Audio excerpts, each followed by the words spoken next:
Welcome back to Ramping Up Your English, a support program for intermediate level English learners who want to improve their English proficiency. If that's you, you're in the right place. This is segment 3 of episode 22. We're using English to compare and contrast passenger trains with freight trains.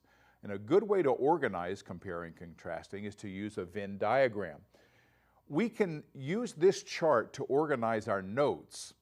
In the yellow circle, we enter facts about freight trains that are not true about passenger trains. Now, at the most basic level, freight trains carry things instead of people. So we put that under freight trains. Now, what other things can we think of that are true about freight trains but not true about passenger trains?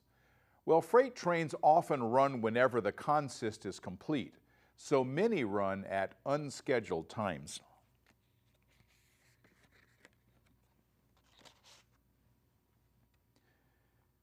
Freight trains have small crews compared to passenger trains, sometimes as many as 2. Now let's look at passenger trains. We'll put these on the right side of the chart where it's blue. On a basic level, passenger trains carry people from place to place. So we'll put this right across from carrying things. They carry people. That's what passenger trains are all about. Almost all passenger trains run on a schedule, and in some parts of the world, a very tight schedule. You can set your watches by it. Passenger trains have large crews, especially compared to freight trains. So over here in the blue, we put large crews. Now, we have the facts to contrast. We're only halfway done with our organizing. On this chart, we're looking at the green middle part, right here, to see what they have in common. So that's where the yellow and the blue come together. That's what's true for both of them. Both freight trains and passenger trains run on rails. Both are pulled by locomotives.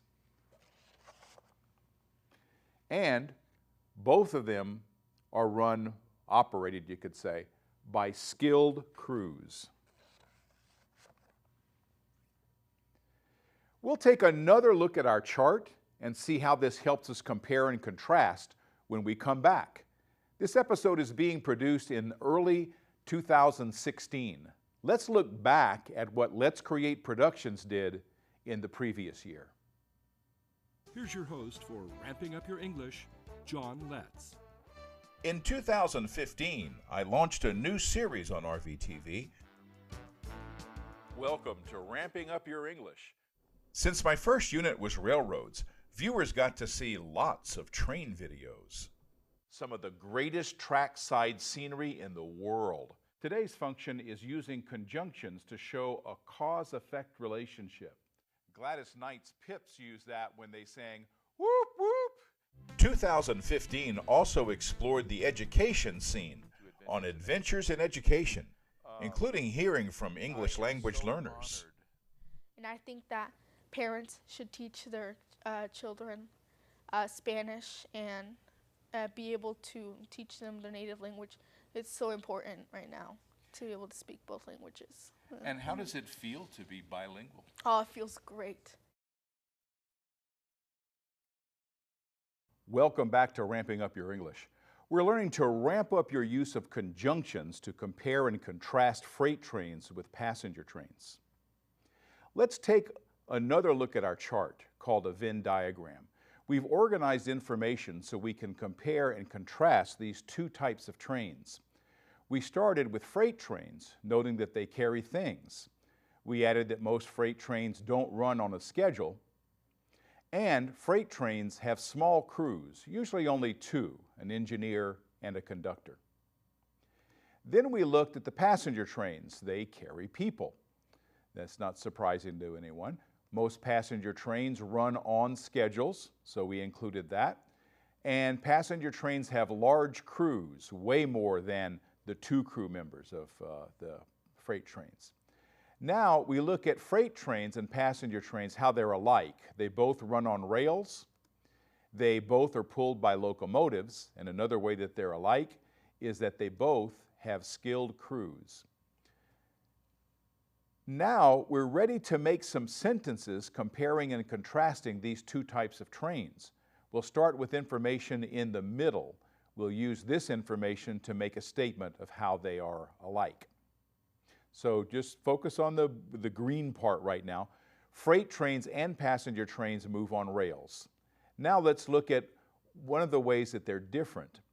Freight trains carry things, passenger trains carry people. So you can carry that line all the way across the chart.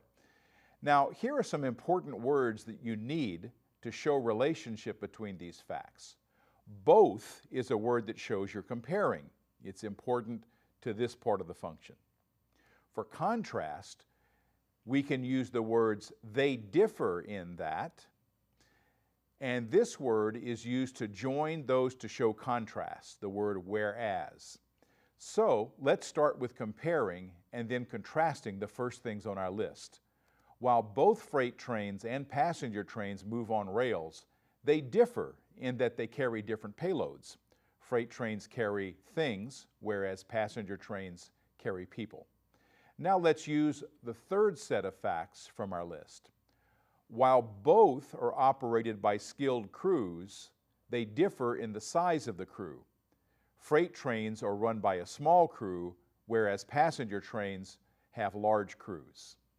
You can also use the word however to show this contrast. Both kinds of trains are operated by skilled crews, however they differ in the size of the crew. While freight trains typically have small crews, passenger trains are operated by larger crews. These make an especially smooth compare and contrast, since they both have to do with train crews. If you've already used the conjunctions and but to compare and contrast, well, you've probably been doing it right. But the words we use today ramp that up to a higher level of English. A comment about comparing and contrasting before we go. In an academic setting or during the work of analyzing, comparing and contrasting have distinct meanings. In everyday life, however, very few people use the word contrasting. When we say we compare prices at the grocery store, we're actually contrasting the prices, seeing how they're different. Now, I'll leave you with some good news. You have just earned a free bonus video. Just go to my website, letscreate.org, and click on the episode 22 page. Under bonus video, you'll find the long version of the eastbound Cardinal train. It includes all 3 eastbound episodes plus additional video, including more of Washington, D.C. That's the end of segment 3 of episode 22 of Ramping Up Your English. You can see all the materials from the work we did today at my website. That's letscreate.org. Go to the episode 22 page. There, you'll also be able to see today's program and the video clips we used. You can also see today's show and even download the whole program at archive.org/details/RogueTV. You can see this series on Channel 15 in Ashland and Channel 182 on Charter Cable in other parts of Southern Oregon. I want to thank my crew for their skilled and dedicated work, the staff at RVTV for their help and encouragement, my announcer Bob Ayers, and I want to thank you, our viewers. We'll be back with the next episode of Ramping Up Your English on RVTV Voices. I'm John Letts. You've been watching Ramping Up Your English, a support program for intermediate level English language learners. Learn more. Visit our website at letscreate.org. You can also watch or download today's program at archive.org/details/RogueTV. Join us next time on RVTV Voices for Ramping Up Your English.